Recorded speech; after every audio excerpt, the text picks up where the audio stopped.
అందరికీ నమస్కారం. శ్రావణ మాసంలో వచ్చే పౌర్ణమి అంటేనే ఎంతో విశిష్టమైన రోజు. ఈ నెల ఆగస్టు 28వ తేదీన రాఖీ పౌర్ణమి శ్రావణ శుక్రవారం రోజున వస్తుంది. అంతేకాదు ఈ రోజు చంద్రగ్రహణం కూడా ఏర్పడుతుంది. దీంతో చాలా మందిలో ఒకటే సందేహం. రాఖీ పండుగ చేసుకోవచ్చా లేదా? అసలు ఈ రోజు రాఖీ కట్టవచ్చా? సూతక కాలం ఉంటుందా? శ్రావణ శుక్రవారం రోజున ఏర్పడుతున్న చంద్రగ్రహణం మరియు శ్రావణ పౌర్ణమి విషయాల గురించి ఈ వీడియోలో వివరంగా తెలుసుకుందాం. ముందుగా ఈ వీడియోకి ఒక లైక్ కొట్టి సబ్స్క్రైబ్ చేసుకోండి. జై భవానీ అని కామెంట్ చేయండి.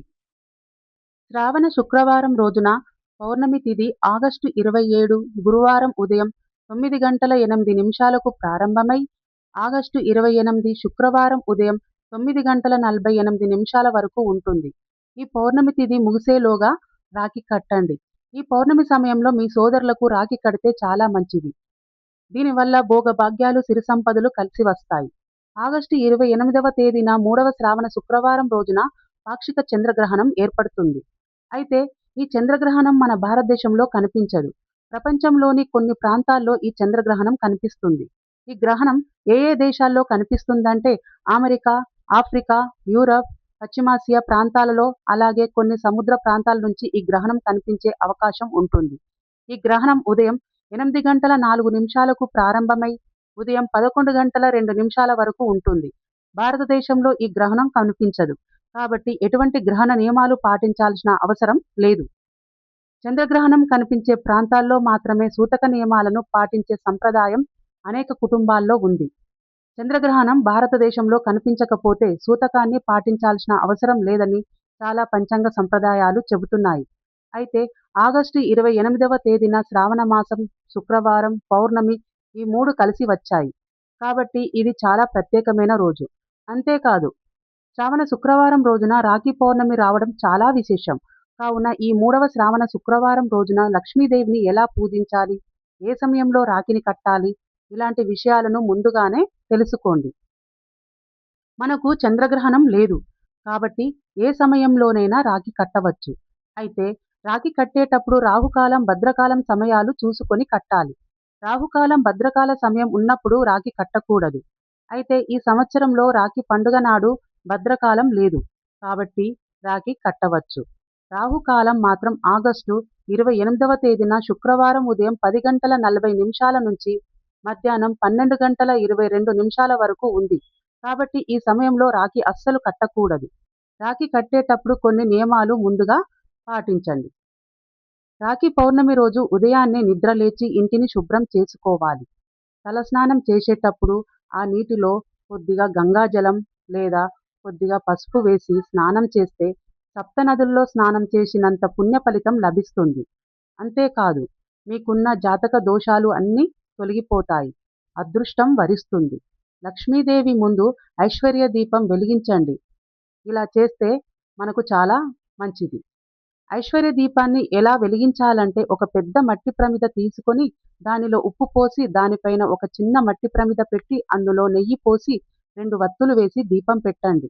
ఈ దీపానికి పసుపు కుంకుమ బొట్లు పెట్టి పూలతో అందంగా అలంకరించి పూజించండి.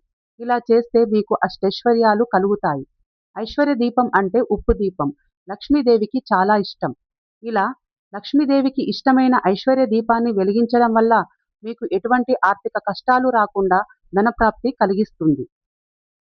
గులాబీ పువ్వులతో లక్ష్మీదేవిని పూజించండి.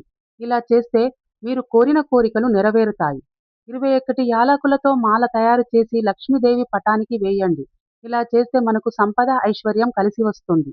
ఆవు పాలతో తయారు చేసిన పరమాన్నాన్ని లక్ష్మీదేవికి నైవేద్యంగా సమర్పించండి. ఓం శ్రీ మహాలక్ష్మియే నమః అని 108 సార్లు జపించండి. అదేవిధంగా అష్టలక్ష్మి ఆరాధన చేయడం లేదా శ్రీలక్ష్మి అష్టోత్తరం చదవడం వల్ల లక్ష్మీదేవి అనుగ్రహం మనకు కలుగుతుంది.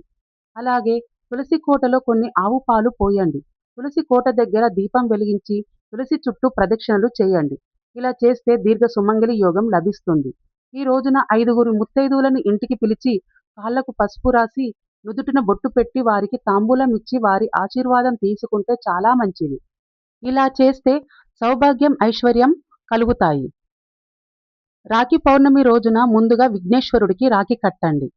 ఆ తర్వాతే మీ అన్నదమ్ములకు బొట్టు పెట్టి కుడి చేతికి 3 ముడులు వేస్తూ రాఖీ కట్టాలి. 3 ముడులు అంటే బ్రహ్మ, విష్ణు, మహేశ్వరులకు ప్రతీక. ఆ తర్వాత సోదరుడి నోరు తీపి చేసి అతని ఆశీర్వాదం తీసుకోవాలి. తమ్ముడైతే ఆశీర్వదించాలి.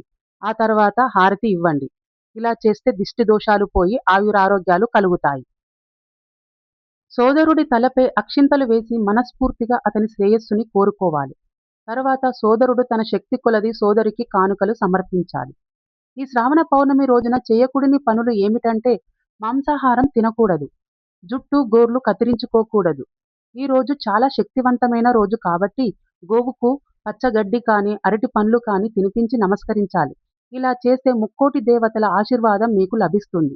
శ్రావణ పౌర్ణమి రోజున రావి చెట్టును ముట్టుకొని నమస్కరించండి. ఇలా చేస్తే మీ కష్టాలన్నీ తీరిపోతాయి. ఎందుకంటే ఈ రోజున రావి చెట్టులో లక్ష్మీదేవి, విష్ణుమూర్తి కొలువై ఉంటారు. కాబట్టి ఈ రోజున రావి చెట్టును ముట్టుకోండి. రావి చెట్టు దగ్గర ఒక దీపం వెలిగిస్తే మీకున్నటువంటి ఆర్థిక సమస్యలు తొలగిపోతాయి. శ్రావణ పౌర్ణమి రోజున ఉప్పును కొని ఇంటికి తెచ్చుకోండి. ఇలా చేస్తే లక్ష్మీదేవి మీ ఇంటికి వస్తుంది. సాయంత్రం వేళ మీ ఇంటి గుమ్మం వద్ద ఇరువైపులా 2 మట్టి దీపాలను వెలిగించండి. రాత్రి మీ ఇంట్లో సాంబ్రాణి పొగ వేయండి. ఇలా చేస్తే లక్ష్మీదేవి మీ ఇంట్లోకి అడుగు పెడుతుంది. ఈ విధంగా లక్ష్మీదేవికి ప్రీతికరమైన శ్రావణ పౌర్ణమి రోజున లక్ష్మీదేవిని పూజిస్తే మీపై కనకవర్షం కురిపిస్తుంది. ఈ వీడియో మీకు నచ్చినట్లయితే ఒక లైక్ కొట్టి సబ్స్క్రైబ్ చేయండి. మీ కుటుంబ సభ్యులకు షేర్ చేయండి. జై భవానీ అని కామెంట్ చేయండి.